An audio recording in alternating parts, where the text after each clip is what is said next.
Ancud, Isla Grande de Chiloé, Chile.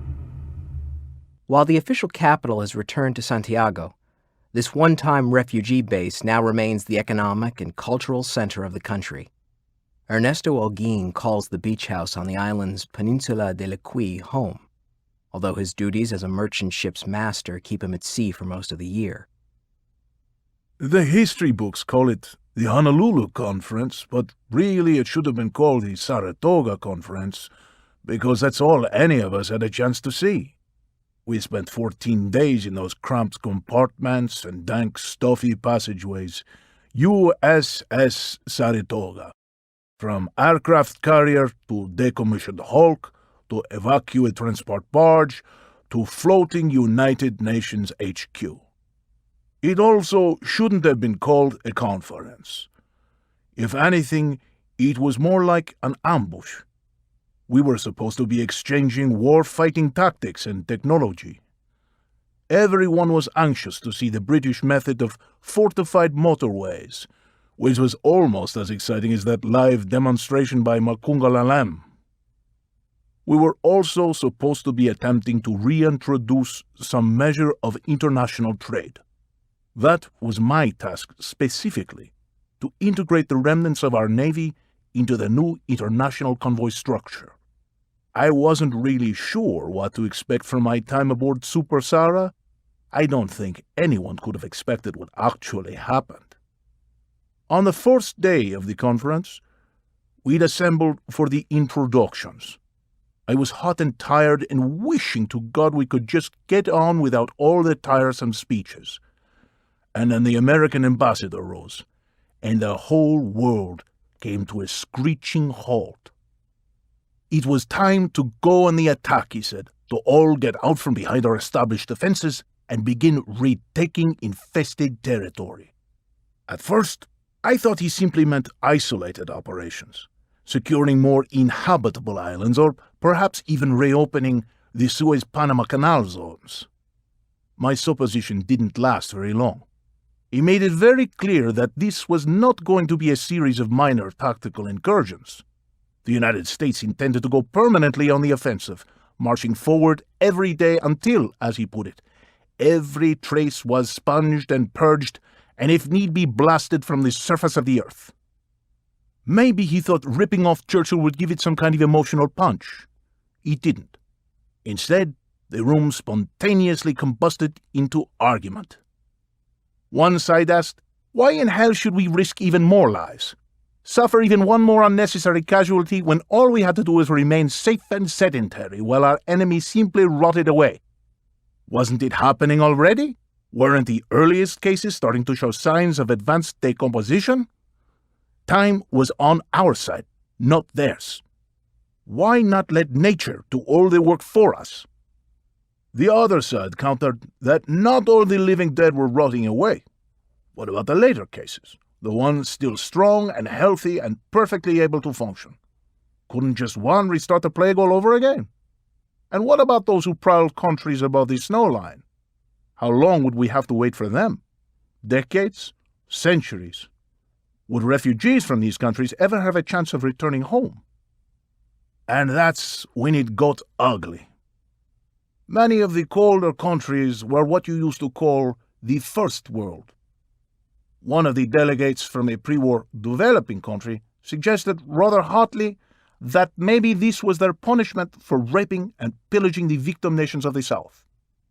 Maybe, he said, by keeping the white hegemony distracted with their own problems, the undead invasion might allow the rest of the world to develop without imperialist intervention.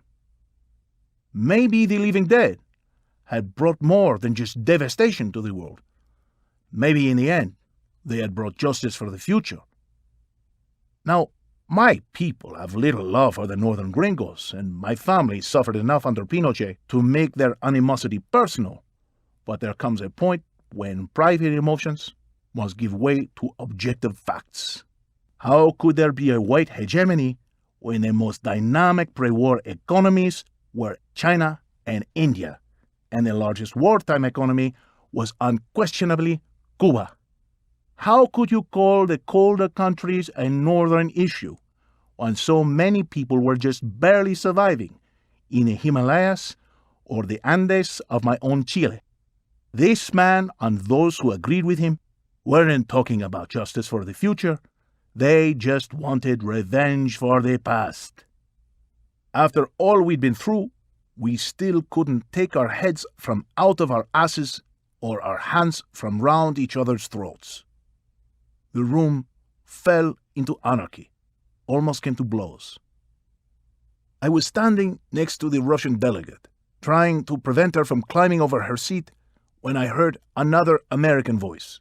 It was their president. The man didn't shout, didn't try to restore order. He just kept talking in that calm, firm tone that I don't think any world leader has since been able to duplicate. He even thanked his fellow delegates for their valued opinions and admitted that, from a purely military perspective, there was no reason to push our luck. We'd fought the living dead to a stalemate, and eventually future generations might be able to re-inhabit the planet with little or no physical danger.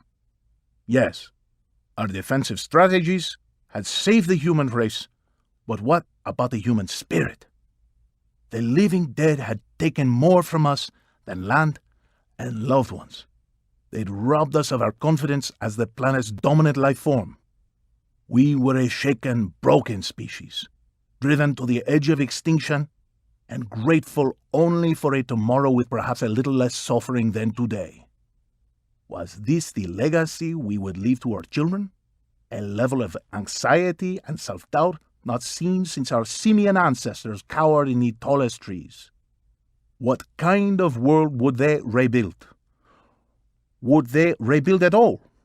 Could they continue to progress knowing that they had been powerless to reclaim their future? And what if that future saw another rise of the living dead? Would our descendants rise to meet them in battle, or simply crumple in meek surrender and accept what they believe to be their inevitable extinction? For this reason alone, we had to reclaim our planet.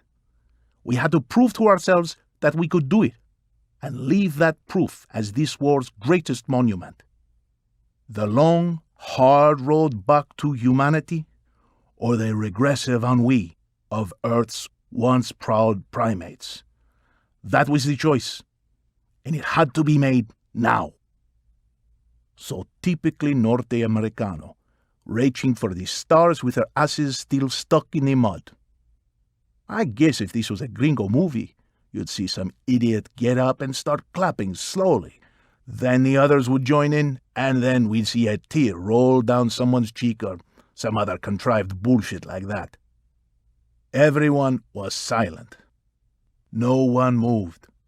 The president announced that we could recess for the afternoon to consider his proposal, then reconvene at dusk for a general vote. As naval attaché, I wasn't allowed to participate in that vote. When the ambassador decided the fate of our beloved Chile, I had nothing to do but enjoy the Pacific sunset. I sat on the flight deck, wedged in between the windmills and solar cells, killing time with my opposite numbers from France and South Africa. We tried not to talk shop, searching for any common subject as far from the war as we could get. You were pretty confident about the vote? Not that it would be unanimous, and I was damn right. 17 no votes and 31 abstain. At least the no voters were willing to suffer the long-term consequences of their decision. And they did. When you think that the new UN only consisted of 72 delegates, the showing of support was pretty poor.